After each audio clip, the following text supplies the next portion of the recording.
Hey Geography peeps, so I actually had the pleasure of going to Bolivia a couple of years ago, so in this episode, you're going to see some of the great footage that I took with my crappy 2010 Panasonic camcorder. It's time to learn geography now! Oh, we are so gonna live it up in Bolivia. Ha! Flag time. Alright, another flag that has a lot of things to look at. Let's see if we can do this faster than Belize's flag, shall we? First of all, the flag is a horizontal tricolor flag with 3 bands, red, yellow, and green, with the coat of arms in the center. The red represents, once again, say it with me, the blood shed for those who fought for the country. The yellow represents the wealth of resources, and the green represents the richness of natural areas and hope. The coat of arms is a little more complex. First of all, in the center is a cartouche image of Mount Potosi with the sun rising over it, with a llama, a palm tree, and a bale of wheat representing the nation's resources, surrounded by a blue border with 10 stars representing the 9 departments and the 10th former province, Litoral, which was taken by Chile in the 1800s. Finally, you have the name of Bolivia above. Then you have 6 Bolivian flags on either side, once again making Bolivia one of the few countries that has a flag with miniature versions of its own flag on its own flag. Then you have the 4 muskets in the back with 2 cannons in front representing the struggle and fight for independence. On top of the cannons, you have a Phrygian hood and an axe representing liberty and freedom. On top of everything, you have a condor and laurel branches that stand for peace and the willingness to defend. Keep in mind, you also might see this flag a lot in Bolivia, also known as the huipala, which is also kind of seen as a national symbol, but could also be referenced towards the indigenous people of Bolivia, and more specifically the Aymara people, which make up a huge population demographic of the country. Did we do it? Did we beat Belize? Alright, Bolivia, you are in the lead as the most complex flag that we have done here on Geography Now. Congrats. Bolivia is a very interestingly situated country, and to kind of understand it, you have to travel back in time. But later, not now. First off, today Bolivia is landlocked, located in South America, bordered by 5 other countries: Peru, Brazil, Paraguay, Argentina, and Chile. The country has very meticulously surveyed borders with every single one of its neighbor countries, and that's kind of partially because they kind of had a lot of wars with every single one of them. Even little Paraguay? Oh, especially Paraguay. That little dude knows how to fight. Now, here's the thing. In the past, Bolivia actually had a lot more land than it did today. In fact, in the past, it had a province called Litoral, which is what the 10th star on the flag is referring to, which was the only area that Bolivia had access to the ocean. Long story short, Chile got that part, Brazil took these parts, and Paraguay got this part. So anyway, Bolivia is divided into 9 regions, and technically it has 2 capitals: La Paz, also known by its official name Nuestra Señora de la Paz, which means Our Lady of Peace, and Sucre, which means sugar. It's a little hard to explain, but essentially Sucre is the constitutional capital where the Supreme Court is located, but La Paz is where all the seats of government reside. The legislative, executive branches are both found in the city, and even the president resides in the Palacio Quemado Palace in La Paz. And since China took over Tibet, that made La Paz the world's highest capital at about 12,000 feet or 3,700 meters above sea level. The height is so extreme that typically visitors might find themselves short of breathing and might experience altitude sickness, in which the Bolivians will be happy to provide you with coca leaves, not cocoa leaves, coca leaves,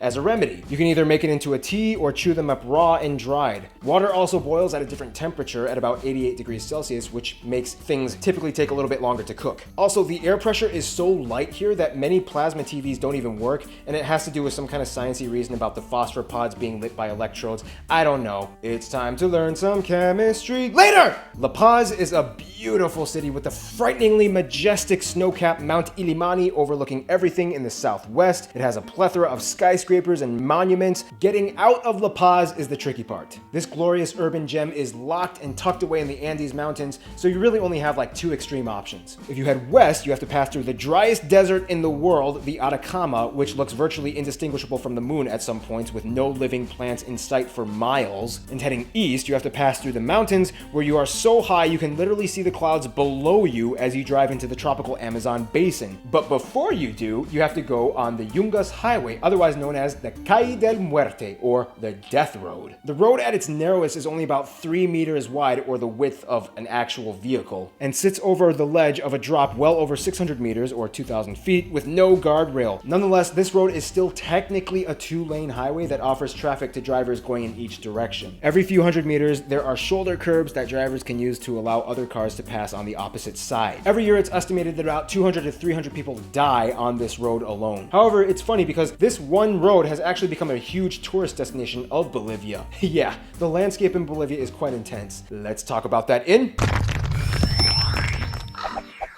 Okay, so Bolivia has some of the most contrasting landscapes you'll see in all of South America, let alone the world. First of all, about a third of the country is covered in the rocky, dry, snow-capped Andes Mountains to the west, and to the east, after traversing the mountains, you enter the hot, humid, wet pampas or rainforest zone. As the most sparsely populated country in all of South America, Bolivia's interior is widely untouched and uncultivated. In fact, you can even book your own 3-day eco tour that involves getting your own cabin, food, and doing activities like fishing for piranhas, feeding wild monkeys, interacting with crocodiles, and swimming with pink river dolphins, all for about $70. Yeah, the exchange rate is that good in Bolivia. Otherwise, if you stay in the west side, you can still experience some amazing geological anomalies. In the south, in the Potosi province, you reach Salar de Uyuni, the world's largest salt flat. In the dry summer months, this creepishly serene area is a completely flat white salt bed that goes on and on for miles to the ends of the horizon. In the wet winter months, the rains pour down heavily, covering the entire area in a shallow, watery gloss that you can walk in, and respectively becomes the world's largest mirror. Further north, closer to La Paz, you reach Lake Titicaca, lake, the highest lake in the world, which they share with Peru. It's kind of funny though, because even though Bolivia doesn't have a coastline, they still have a navy, which for the most part patrols over the lakes and the rivers. Agriculture makes up about a quarter of the GDP, even though about 2% of the country is cultivated for crops. Despite the fact that arable land is quite abundant, it's just not used. Cash crops are coffee, cotton, and coca, not cocoa, coca, the controversial little leaf that when used correctly can help heal sickness, and when used destructively can create a little drug known for causing the deaths of many. I'm talking about gin martinis. Nah, I'm just kidding. I'm talking about cocaine. No, but seriously, gin martinis are like the worst thing ever. I don't understand why anybody would have... Sorry, this is about Bolivia again. No, but seriously, the coca leaf has been grown in the country for centuries and has actually gotten Bolivia in a lot of heat, even with some of their friends. Friends we'll discuss about in the friend zone, but first we have to talk about the...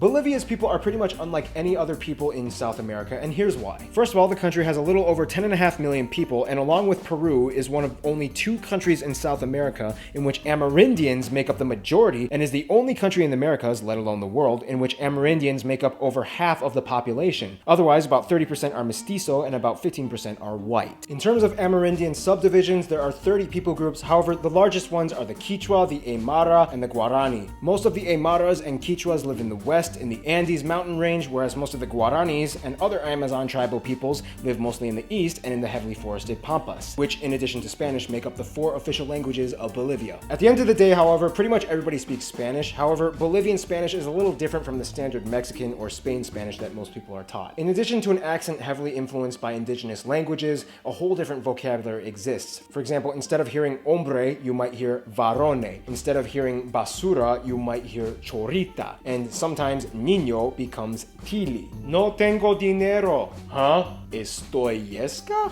Ah.